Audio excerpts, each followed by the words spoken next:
Thank you so much. Good morning to all of you. Thank you for such lovely words. Thank you, Rosenthal, for being so insistent.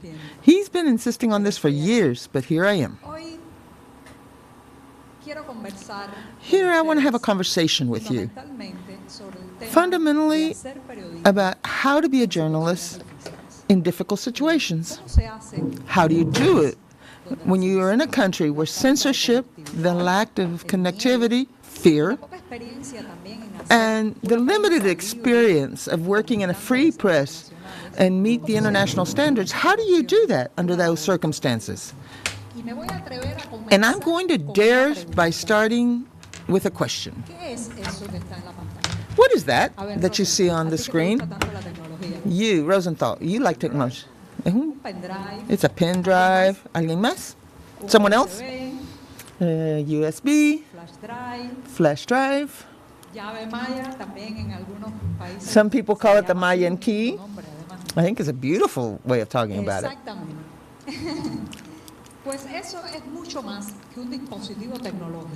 Really? This is much more than just a little piece of technology. This little thing, this little object that fits in your pocket, this is freedom. For many Cubans, this is the difference between having access to information or not, between being silent and having a word, between censorship and being able to be a journalist. Don't forget, we live in one of those countries that has less connectivity than any other country in the world. The only country that has less is North Korea. We are one of the we're the second country regarding these limitations. Only 5% of the Cuban population has access to this large international web. Only 1% is able to access internet through wide bandwidth. We are totally disconnected. We not only don't have access to the internet, we also have other serious problems. Those few Wi-Fi zones, which have just recently become available, which have made headlines throughout the world, they are so expensive. $2 an hour, which in Cuba is extremely expensive. It's very censored, and it has to be in a public place,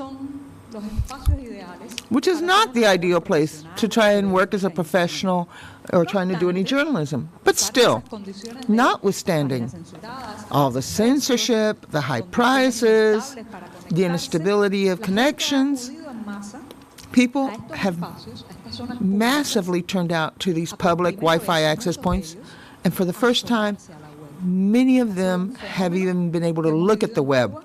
This is a phenomenon that we have just seen in Cuba throughout the last 2 years.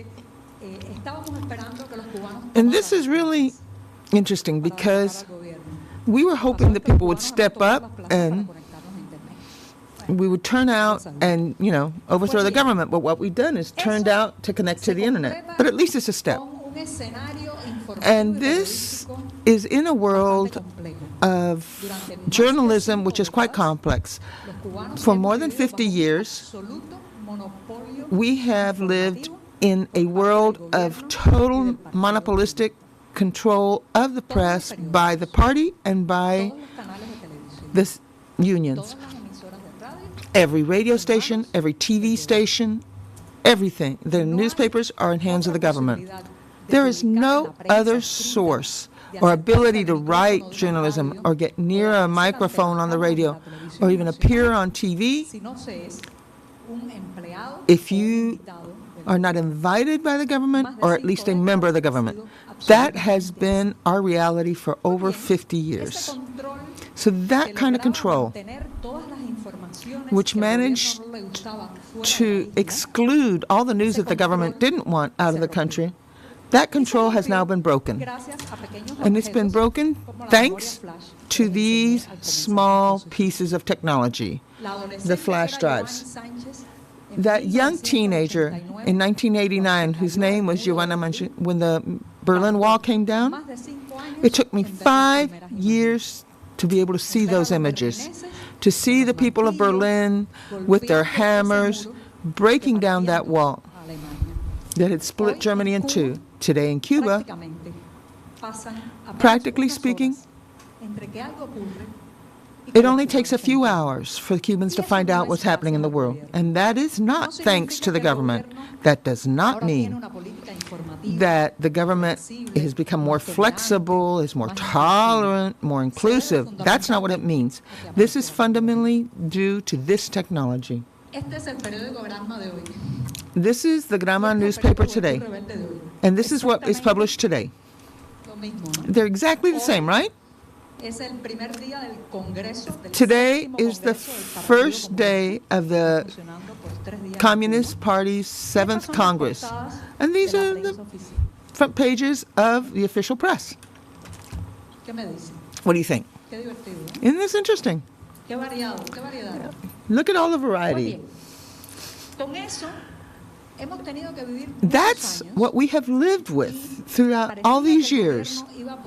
And it seemed that the government was going to be always able to prevent us from finding out what's happening in history, which officially were erased from our history, but also what was going on just a few feet from our house or from our lives. We are a country where we have had to learn how to detect everything that is censored and prohibited and discover it. We are part of the black market.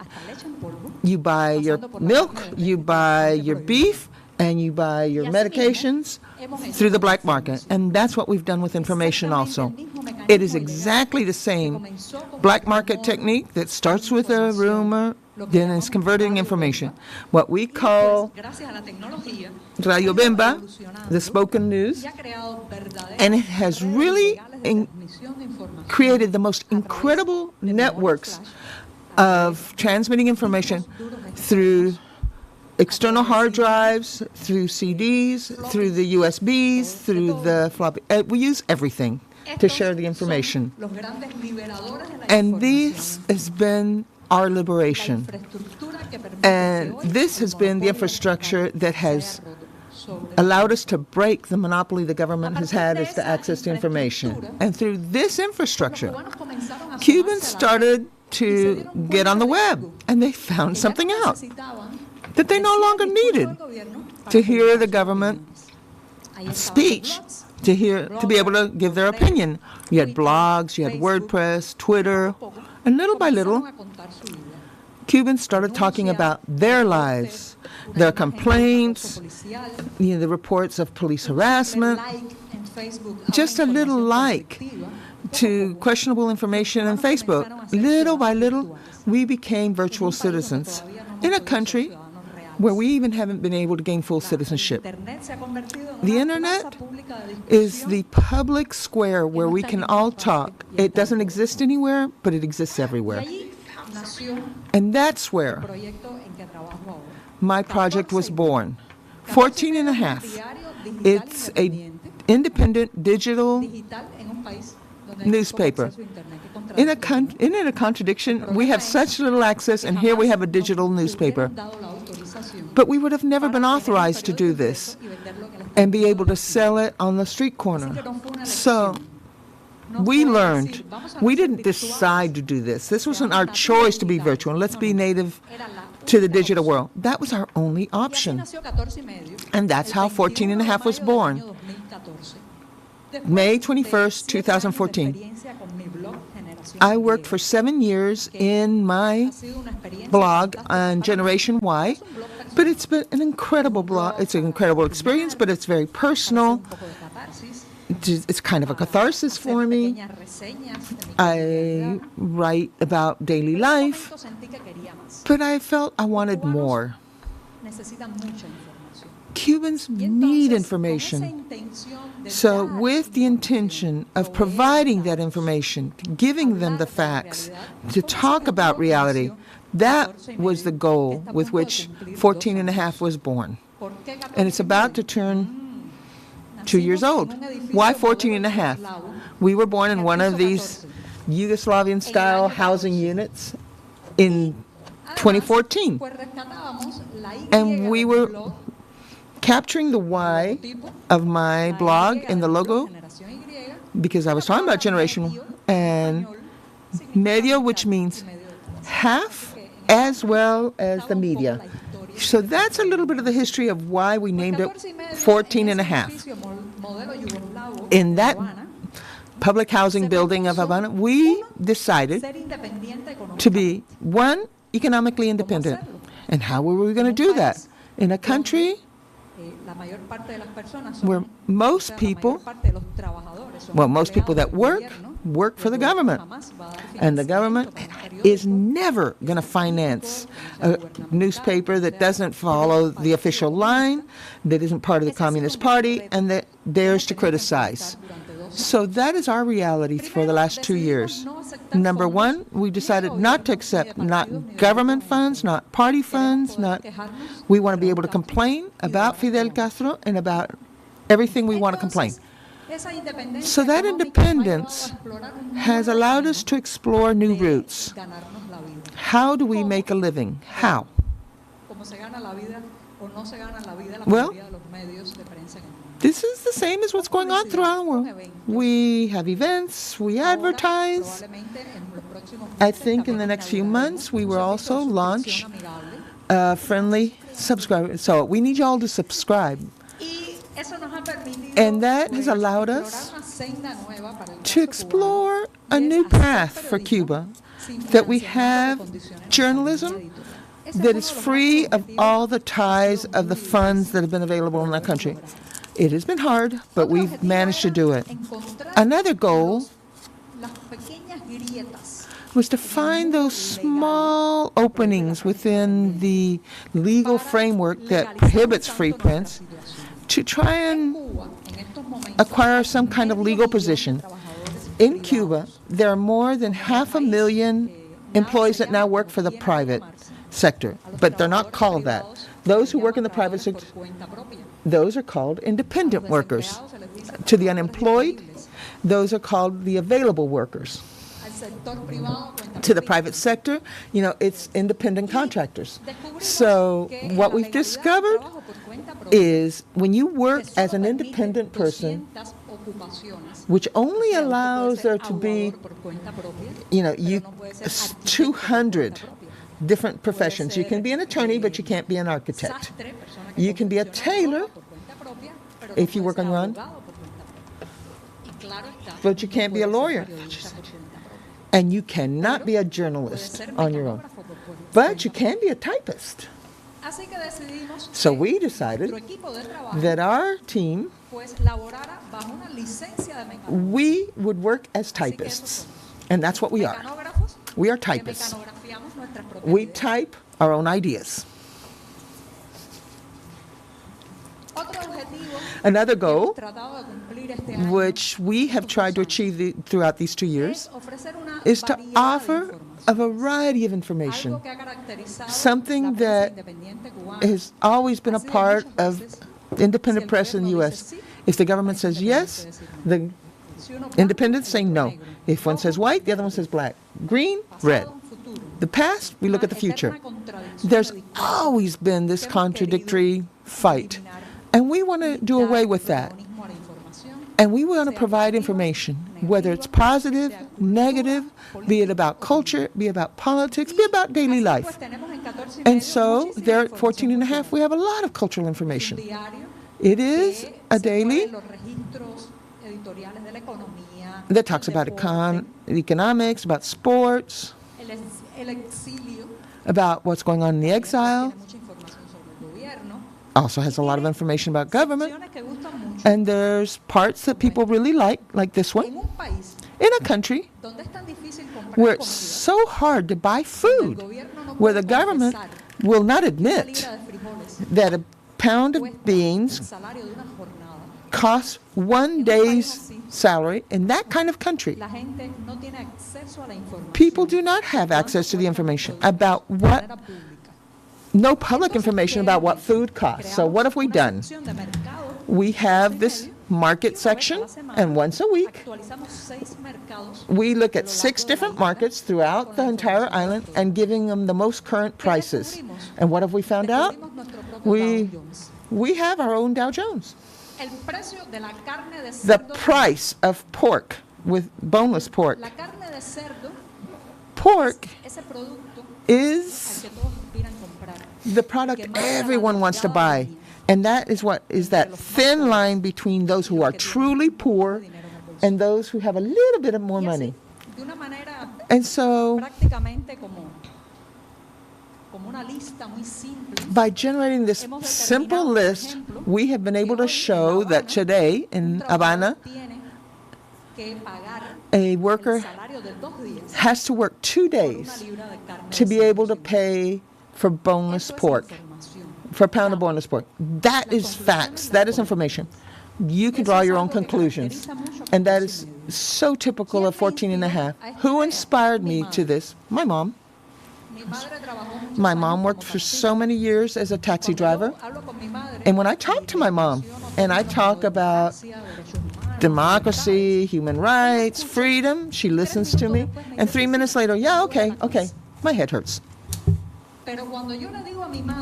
But when I tell my mother why she has to pay for 2 days' wages for a pound of boneless pork, she says, this country has to change. This tool, this pricing tool, is conceived with people like my mother in mind, a majority of Cubans. We've lived very intense days recently. March was terrible. Barack Obama came to Cuba, and the Rolling Stones came with just a week's difference. This was really our test of fire in terms of covering news. The enemy finally came to Havana, and then the satanic majesties of the Rolling Stones also played in the capital of Cuba. This has been very important for our small team of writers. And I will take the advantage of saying that you shouldn't hide. We have a group of us here. A number of us are here. Raise your hands. A number of members from 14 and a half, as well as from Convivencia, a magazine that is done in Pinar del Rio, the westernmost province, where everything is a lot harder even than in Havana. Between Barack Obama and the Rolling Stones, these 2 events really put our offline press room to the test. We have a digital newspaper, and we ourselves are not connected. So how do we do this? Through very creative methods. Our creativity is to be able to open a window when the door is closed. It's that ability that all Cubans have to develop early on to be able to survive in a country where everything is lacking, especially access. So this creativity has made us use tools that are so simple, such as email.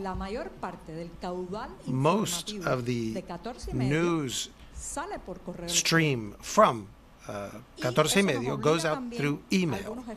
And this also requires certain efforts. We have to wake up generally at 3:30 in the morning to use a slow connection. I read the Granma newspaper before Raúl Castro does at 3:30 in the morning. And this allows us to have an editorial line based on what the official press is also saying that day. All of this, with Obama's arrival and with the migration crisis of so many Cubans crossing the straits to Central America and to Florida, have required us to be ever more dynamic, more focused on our reality, and with a lot more participation by our audience. A large part of our content, of our portal's content, is sent to us from within Cuba and without. For example, This report here has a video that was filmed by some balseros, some rafters who were crossing the Straits of Florida and began filming. Cubans have begun to realize that the government is not going to tell their reality. They have to narrate their own story. And this has changed mentality. And it has been an important mind shift that has benefited 14 y medio. For people who are not connected, we have a PDF version that we publish every Friday, which has the highlights of our week, and it is sent through flash memory. That's how it's shared. Through alternative, illegal networks, by hand. It's not possible for the government to put a policeman on every corner to find out who's carrying a flash memory or a memory flash drive in his or her pocket. This has allowed us to share our information. We also, through SMS, do headlines, email, just text messages, and very slowly we have built an audience. But we want a greater audience. This is the year in which 14 and a half, 14 y medio, wants to make the leap to visual means, to audiovisual means. We have a small studio, and we want to be able to reach Cubans with audiovisual material through this means, this media that reaches so many people, which is combining visuals with voice. That's our challenge for this year. Another challenge for us is to do data journalism. This is a wholly unexplored area in journalism in Cuba. Journalism over the last 50 years has been shaped and characterized by mostly ideology, very little research on the most important issues, and above all, a secrecy and lack of transparency of all official institutions. To go knock on somebody's door, government agency's door, and finding out the salary of a minister is impossible. And that's why our goal, our important goal, is to develop the bases that we would need for a journalism school that would treat this with seriousness and professional rigor. Another dream of ours is to have our own app. Imagine in a country with 11 million in population and 3 million telephone lines, with 11 million people and only 3 million telephone lines. This is perhaps the most important channel. We want to reach Cubans, the youngest Cubans, who could share our content so that one person can go to a Wi-Fi zone and can unload the daily edition, could then share it and repeat it and copy it. That's the most extreme form of viral sharing. We also want to grow our email subscription. If you don't have internet, we want you to be able to read it just in text form. This doesn't mean that we are going to settle or say we don't want to open a portal. We want Cuba to have internet. We want our users to be able to read us on our page or on Facebook. But until that day arrives, we need to be creative. What's the goal of all of this? Why do journalism in such difficult circumstances? Why should we insist on putting together a paper when everything suggests that it would be better in Cuba to be a tourist guide or to do something else, something that would bring us more money, something that would that would be better paid and be less dangerous.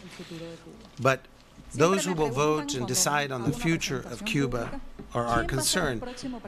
When I'm asked who the next president of Cuba is going to be, I always say, I'm not concerned about that. I'm more concerned with who the future citizens of Cuba will be, and those citizens need information. If they have no information with which to choose, they will continue to choose poorly, badly. They will choose the most populist discourse, the one whose siren song is the most charismatic voice they hear. If they have information of their own, they will be able to choose. 14 Media wants to be the media of the transition in Cuba. We want to go hand in hand with the citizens of Cuba with this throughout this process. We want to share information for it to be useful. We're not only going to reach them through the pages of our newspapers, we're also going to do so with whatever technology we have available to us. And that technology today is a flash drive.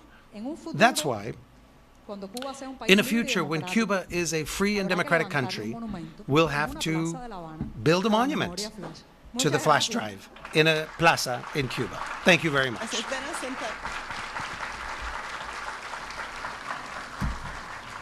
But I have a small correction, because if you're going to build a monument, I think the flash has to be in your hand. No, I don't want to be on any statue, please. Well, there's a great deal of humility in you. Thank you, and congratulations to the whole team of 14 Media. It's been very interesting to get to know you. You've said a number of times that your son inspires you very much. How old is he? Teo's 21. And my question is, how does he get his news? Well, Teo is part of a generation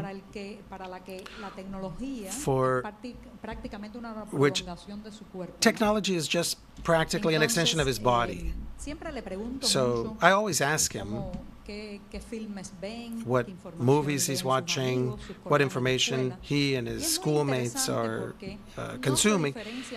And it's very interesting because it's not very different from what is read or what is sought for by young people anywhere in the world. I'm happy to know that despite the governmental restrictions and the censorship, young people in Cuba feel themselves to be cosmopolitan and world citizens like any Austin or Berlin young person. Now then, the information that they're looking for is generally practical information or playful. Many people say that they're apathetic. I prefer that they be apathetic than that they be fanatical, because you can wake up from apathy. I was myself an apathetic young person. And so between that apathy and technology, I think my son's generation, Theo's generation, will be a generation that will wake up. I'm here with a number of entrepreneurial journalists, and there are two Venezuelans, one's from Cucuyo and the other one from Diario Besazo. So what advice do you have for my friends who are also trying to publish information in a country where there are so many press restrictions? I don't want to give them any advice. I want to apologize to them. I am sorry to Venezuela for what we have done to them. Everything suggests that the current situation in Venezuela will continue for some time, and that it is possible that there will be even greater censorship. So my recommendation to them would be to not leave out any possibility, any technological means of communicating, even if it seems minor. I would recommend applications or Twitter, SMS publications, which is how I do this in Cuba. Many people say, how do you tweet? Well, I tweet by SMS and email. I do it blindly. I can't answer tweets. I can't read what other people tweet, but I have been able to broadcast with images on SMS. Someday, I have to come to Austin and give a class on tweeting in difficult situations. I, above all, would say that you need to maintain a discourse for diversity. Firm and closed-mindedness is always easily detectable in social networks. We're not looking to unify a single voice and asking for the same thing. Rosenthal, I think we need to have MOOCs on a flash drive to be able to send them to Cuba. I have a number of more questions, but I imagine there are many people in our audience also who have questions. And if they would like to come to a microphone, and you're welcome to ask questions in English, we'll translate as well. And if you'll just line up. So you've written a lot about the fact that many Cubans admire President Obama. I understand you can criticize him like others can, but I understand that President Obama's visit to Cuba attracted so much attention. Why do you think his visit was important, and what are your expectations for Cuban-U.S. relations? Obama's visit obviously touched the hearts of Cubans. And this was possible, or this happened, because of diplomatic and political reasons, but also for symbolic reasons. When on a television screen in our country, Cubans saw the arrival of Obama and his family on the plane, it was raining in Obama. Obama came out, and he held his own umbrella, and he covered himself and his wife. Cuban officials who were waiting there, Raúl Castro did not go to the airport to greet him. The Cuban officials had behind them other functionaries of the government who were holding the umbrellas. That very small detail had a great repercussion. Also, you need to remember that we live in an island with a lot of mestizo and black Cubans in our population, but it's been years since that group in our Cuban population has been able to get close to power and sit anywhere near the presidency. So Obama sends a very strong message to that population that is very discriminated, that does not have the possibility of participating in choosing our destiny. And this young president in a country that's governed by 80-year-olds, this president that runs down the airplane steps, that's a very strong message. He has a family. During decades, Cubans didn't know whether Cuba's President Fidel Castro was married or not, whether he had children or not. That's symbolic.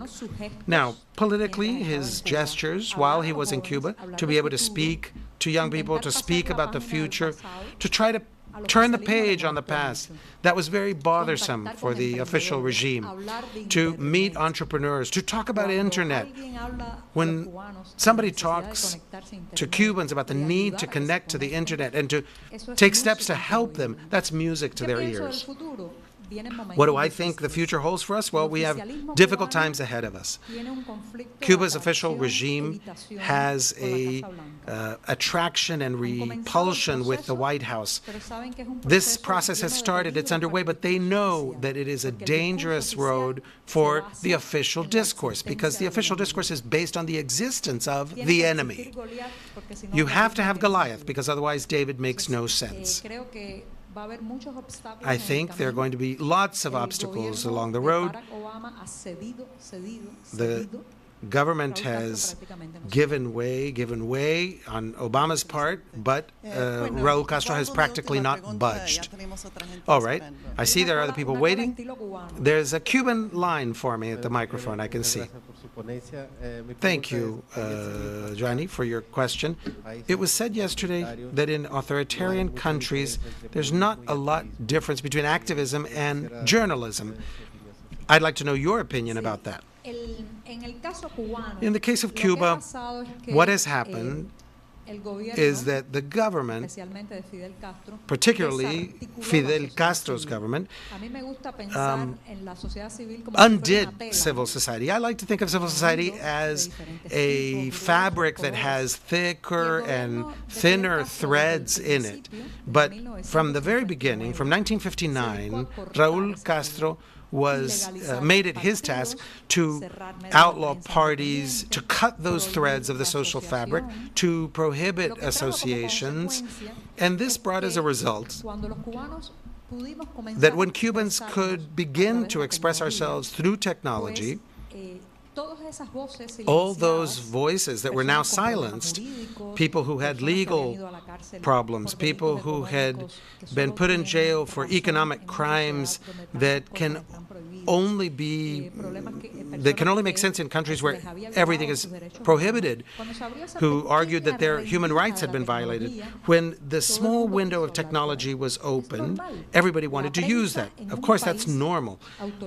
In an authoritarian and totalitarian country, journalism plays other roles, and journalists must play other roles. The roles of lawyers, of activists, of human rights defenders, of advocates. But for my own peace of mind as well as yours, these roles begin to be differentiated again, as should be the case.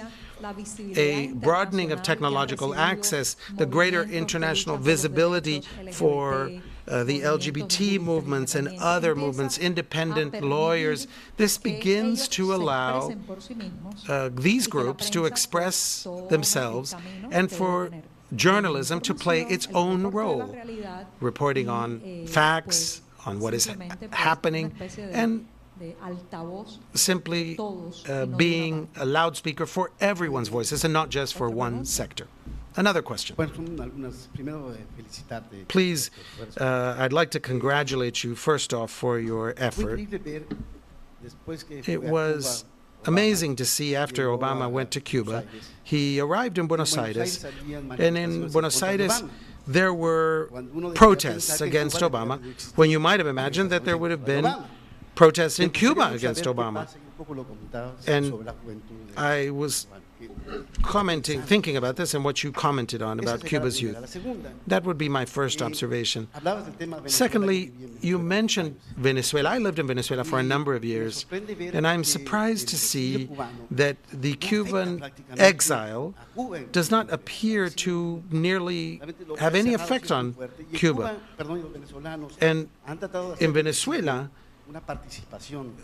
there's been an effort to create newspapers in exile in Miami, where there's been a coexistence for 60 years between Cuban exiles and Cuba.